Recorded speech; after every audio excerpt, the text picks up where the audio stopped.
বলতে এই বন্যা আর দেখি নাই।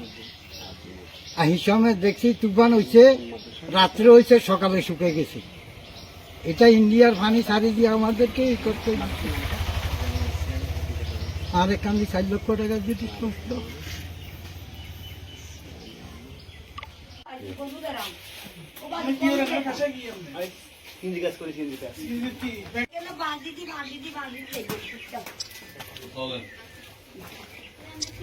আসিলাম গরু গোতানো ওই দূরে এক কান হানিয়েছে বুঝছেন। এখন তো আমি কেন তুমি যায় বাতা নিয়ে খাইয়েছে রান্না করতে পারেন নাই না কোন জানতাম ওই আমি শুনে চান না কিন্তু আমি আছি খাইবার লাই হবে গদ্দু না করছি এখানে হানি দিব এঙ্গা খাই হবে আছি খাও আজ যাবে হাতে মিস্কুল তো আনছে বাস ঠিক আছে।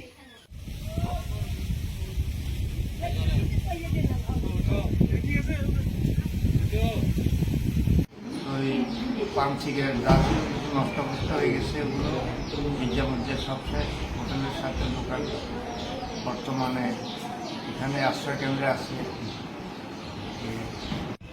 আমরা এখানে বিগত আজকে 5-6 দিন উপরে আছি। আমাদের এলাকার পরিস্থিতি তেমন একটা ভালো নাই। আমাদের আশ্রয় কেন্দ্রে আমরা অবস্থান করতেছি, শুকনো খাবার এমনিতে খাবার কিছু পাইছি। আর বাড়িঘর অবস্থা তেমন একটা ভালো না। বাড়িঘর অবস্থা বলতে একবারে গর্বিটা সব চলে গেছে।